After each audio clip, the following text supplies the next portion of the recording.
네, 최근 이른바 연예인 비투 논란으로 떠들썩합니다. 이호영 변호사의 뉴스와 법에서 사기죄와 관련된 내용 다뤄보도록 하겠습니다. 어서 오십시오. 네, 안녕하세요. 네, 반갑습니다.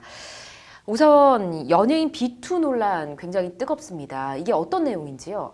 네, 일단 그 비투라는 거는 그 미투에서 지금 비롯된 말인데요. 네. 나도 받지 못한 빚이 있다. 그래서 비투 이런 지금 이제 워딩을 만들어내서 사람들이 지금 회자를 하고 있는데 네. 이게 지금 문제가 된 연예인들이 그 최근에 아주 인기가 아주 상종가를 달리고 있는 그 마이크로닷부터 네.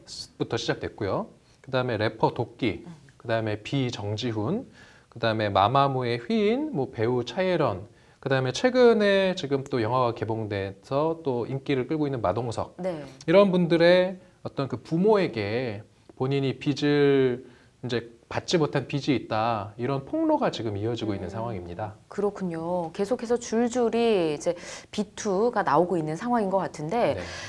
거론되는 연예인들의 반응이 또 궁금합니다. 네. 일단 마이크로닷 같은 경우는 처음에 그 부모의 사기 사건의 의혹이 보도가 되니까 이건 사실 무근이고 강력하게 대응하겠다, 이렇게 이제 신경질적으로 좀 반응을 했다가 예. 결국은 관련된 피해자의 어떤 증언들이 계속 나오다가 보니까 이게 이제 더 이상 물러설 곳이 없거든요. 예. 그래서 이제 사과를 하고 지금 공식적으로 사과를 한 이후에 그 모든 방송에서 하차를 한 상황이고요. 예. 그다음에 또 래퍼 도끼 같은 경우는 그 어머니가 동창으로부터 과거에 빌린 지금 1천만 원을 아직까지도 갚지 않고 있다, 이런 글이 올라오니까 네. 이것에 대해서 이제 본인의 SNS에 강한 불쾌감을 드러내면서 뭐 법적인 절차를 통해서 본인이 갚을 의향은 있다.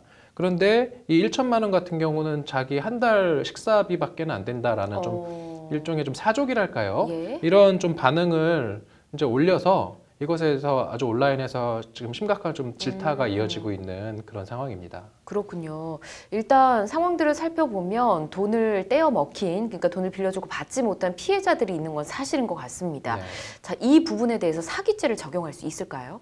이게 사기죄라는 거는 기본적으로 성립하려면 그 세 가지 요소가 필요한데요. 그 첫 번째는 기망행위가 있어야 되고요. 예. 그다음에 두 번째는 그 편취행위가 있어야 되고, 그다음에 세 번째는 그 앞서 말씀드렸던 기망과 그다음에 금전의 그 편취 사이에 서로 인과관계가 있어야 된다. 이제 이러한 세 가지 요소를 두고 판단을 하는데, 보통 빚을 이제 받지 못했다라는 거는 원칙적으로는 민사 문제예요. 그래서 이게 빚을 받지 못했다라고 해서 무조건 다 사기가 되는 것은 아니고, 방금 제가 말씀드렸던 것처럼 네. 빚을 질 당시에 어떤 뭐 속임수 행위가 있었는지, 그게 기망행위고요. 예. 그리고 그러한 속임수 행위를 통해서 이제 그 재산 금전상의 이득을 편취했다, 이런 것들이 다 인정이 돼야지 사기죄가 될 것으로 보입니다. 네. 따라서 이 지금 문제가 되고 있는 비투에서 문제가 되고 있는 그 연예인들의 부모가 그 사기죄가 될 수 있는 것인지에 대해서, 예를 들어서 마이크로닷 같은 경우는 그 부모가 그 빚을 진 상태에서 야반도주를 했다고 하지 그렇죠. 않습니까? 그렇다고 한다면 그 당시에 빚을 갚을 그 의사가 없었던 것으로 보여서 예. 이 경우는 사기죄가 성립할 가능성이 좀 상당히 높고요. 그 외에 뭐 마동석이라든지 다른 뭐 도끼나 그다음에 비의 네. 부모 같은 경우는 뭐 지금 당사자들이 고소를 했는지는 모르겠지만 네. 좀 관련돼서 조사를 해서 금전을 이제 빌릴 당시에 그 갚을 의사나 능력이 없음에도 이를 속이고 돈을 갚았었던 것인지를 예. 조사를 해봐야지 사기죄가 성립될지 아닐지를 좀 판단할 수 있을 것 같습니다. 네, 그렇군요. 근데 사실 돈을 빌릴 때 뭐 내가 돈을 빌리면서 안 갚을 거다, 안 갚을 수도 있다라고 얘기를 하고 빌리는 사람은 없지 않습니까? 그런 얘기를 하면 안 빌려주겠죠. 그렇죠. 네. 그러니까 돈을 빌려줄 경우가 만약에 생길 경우 어떻게 대처를 하면 좋을까요? 네. 일단은 제가 가장 이제 추천드리는 방법은 담보를 잡아라.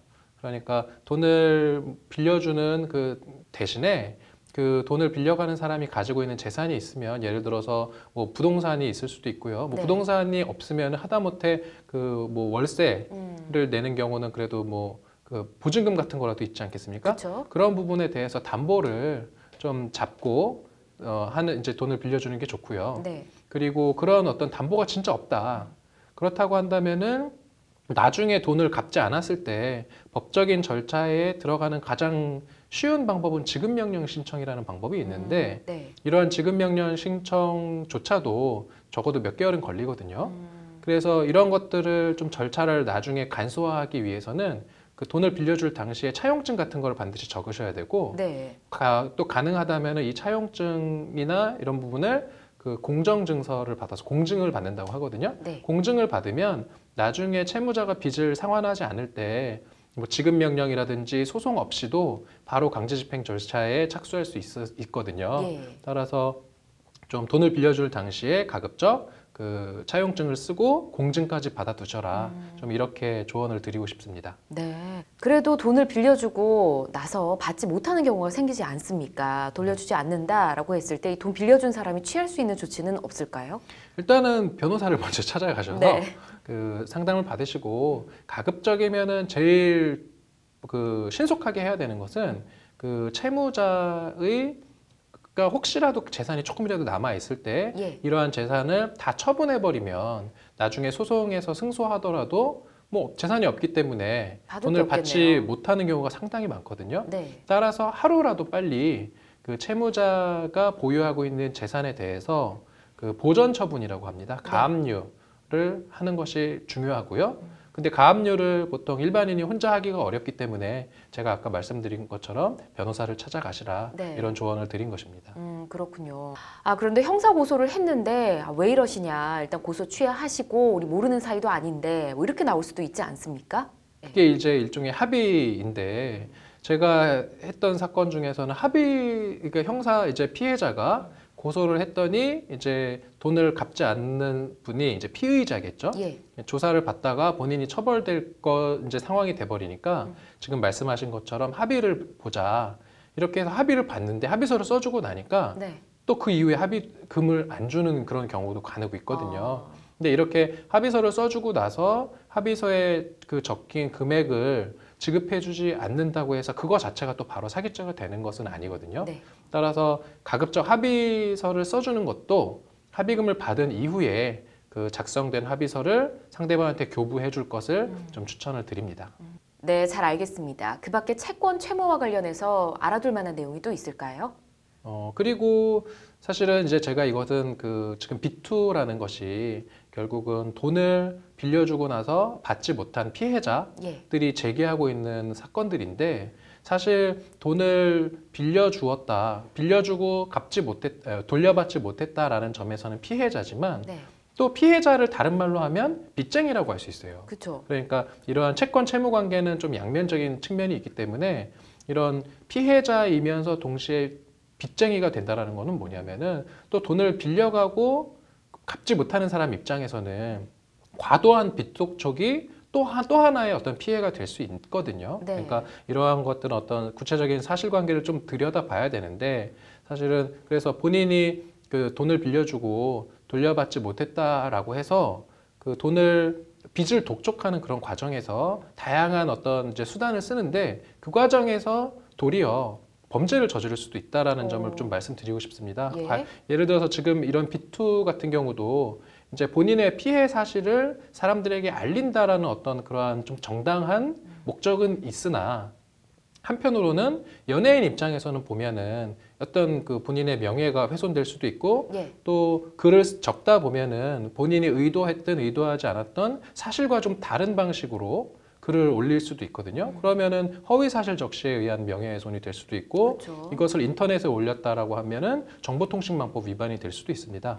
따라서 본인이 빚을 뭐 돌려받지 못했다라는 것 때문에 빚을 독촉하는 과정에서 제2의 어떤 그 범죄를 저지르고 네. 그것으로 인해서 처벌을 받을 수도 있기 때문에 이 부분은 조금 주의를 할 필요가 있다. 또 그 제가 하나 말씀드리고 싶은 것은 네. 그 채권 공정 추심에 관한 법률이라는 게 있습니다. 네. 그래서 그 채권 추심이잖아요. 결국은 돈을 돌려받기 위한 일련의 행위들, 네. 이러한 행위들을 함에 있어서 그 지켜야 될 법률이 있기 때문에 내가 그 돌려받을 돈이 있는데 못 받았다. 이런 분들은 가급적이면 이런 채권의 공정한 추심에 관한 법률 이런 것들도 한번 살펴보고 좀 지켜야 되는 것들은 좀 지켜가면서 빚을 받아야 된다. 이런 말씀을 드리고 싶습니다. 네, 알겠습니다. 돈 빌려줄 땐 앉아서 주지만 받을 때는 엎드려 절해도 받을까 말까라는 말이 생각이 나네요. 아무쪼록 이런 일이 생기지 않도록 다들 주의를 해야 될 것 같습니다. 오늘 잘 들었습니다.